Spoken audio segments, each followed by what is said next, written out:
Well, it's February, so how about I cover something that is sort of romantic, but also kind of depressing at the same time. Well, welcome back, everyone. Yep, that's right. This is the first ever anime that I'll be reviewing on this channel. Now, this has been something I've been wanting to do for I think the past year. I just really never found the anime I wanted to review up until about a week ago. There's this manga that I had found back in 2017 named Orange, and in I think mid 2020 I found out that it had an adaptation on it, although I never saw it until 2022. And I thought, well, since I had got the first two volumes of the collection last year, that I should probably eventually catch up on this and maybe sort of review it on channel. And well, that's kind of how we're here today. Well, so what's this anime about? Well, of course, before I get into the main plot, I do want to give a trigger warning as this video will touch on the topics of suicide and depression, and if any viewers are not comfortable with hearing about these two subjects, I would sincerely urge you to please watch something that will make you happier. And if you need to, please talk to someone who is a loved one or a trusted person. That aside, let's get into the review. Well, the anime mainly revolves around a girl named Naho who receives a letter from herself 10 years in the future urging her to do certain events do various events in certain ways. And of course, she doesn't really listen to the letter until stuff from it starts to come true. Most notably, a transfer student named Kakeru transfers into her class, and the letter is just mainly telling her what to do about the current situation, and we do get to know why the letter is telling her to do things a certain way, as 10 years in the future, we learn that Kakeru had passed away a few months after meeting them. We don't learn until almost towards the end of the story that Kakeru had committed suicide, which resulted in them writing the letters in an attempt to prevent that from happening in the past. And of course, in the present storyline, it's just them mainly just doing teenager stuff and all that. It's not until the end of the anime, well, towards the end, when Naho reveals to one of her friends, Sua, that she had received a letter from her past self. This is kind of where she learns that Sua also had the same thing happen to him, and it's later revealed that her other friends, Chino, Azu, and Hagura, I sincerely apologize if I mispronounced his name. It gets revealed that they also had letters written by their future selves too, telling them to kind of do their best to save this guy.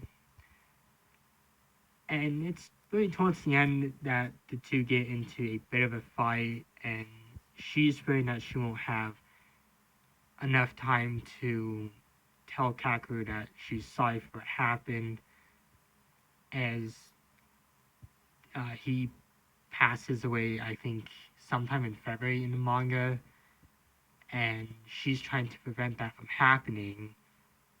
And of course, with the help of her friends, she's able to do that.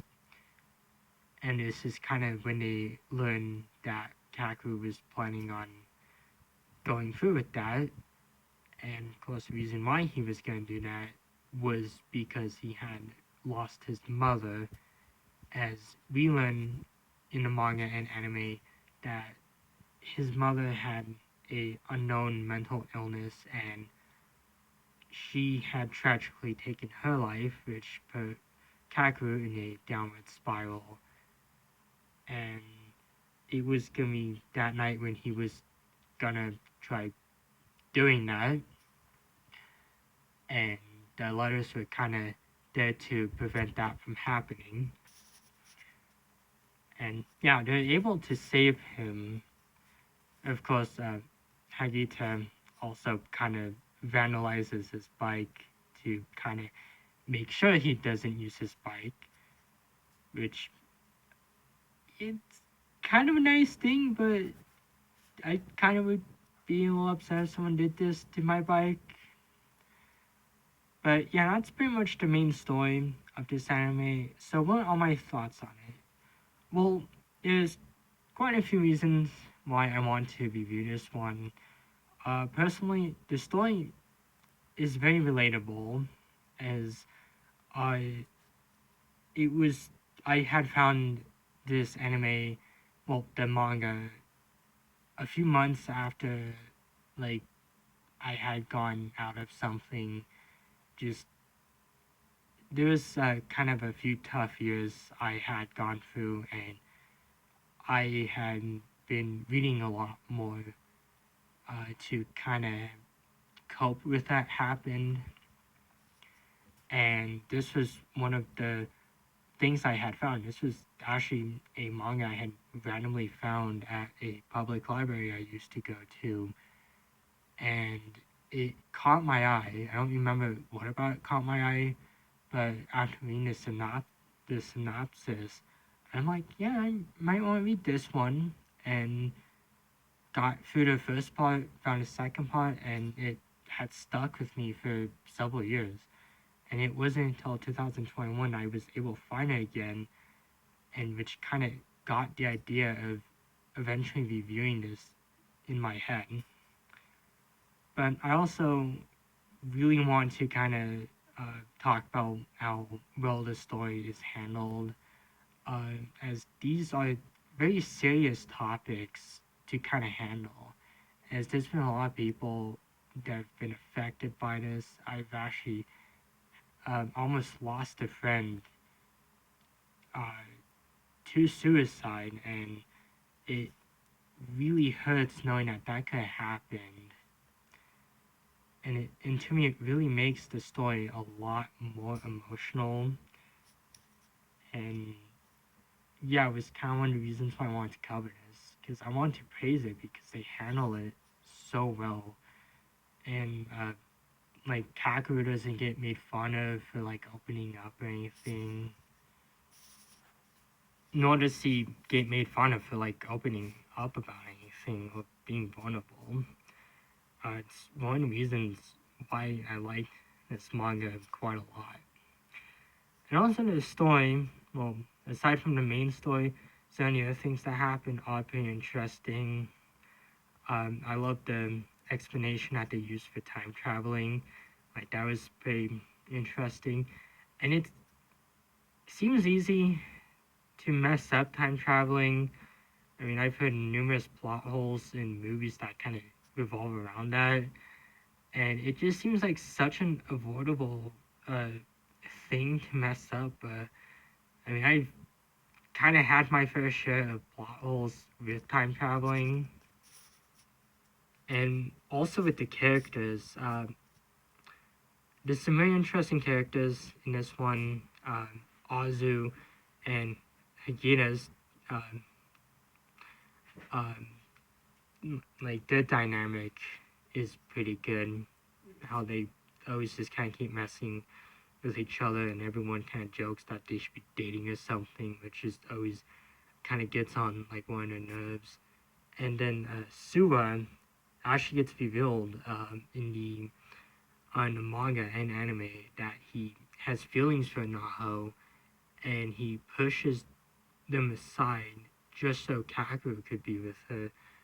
And it really makes me respect his character a lot more, just because you don't really see a character make like that big of a sacrifice sometimes. But yeah, would I recommend this one? I would. You know, it's a really good anime and manga. It actually had a sequel called Orange Future that I still have to read because I've been hearing some good things about it. But yeah, those are my thoughts on this one. Of course, I'll be back next week with a review of every Evanescence video. And of course, I'll be posting more on my second channel. But until then, happy whatever date this is going up, and stay safe, everyone.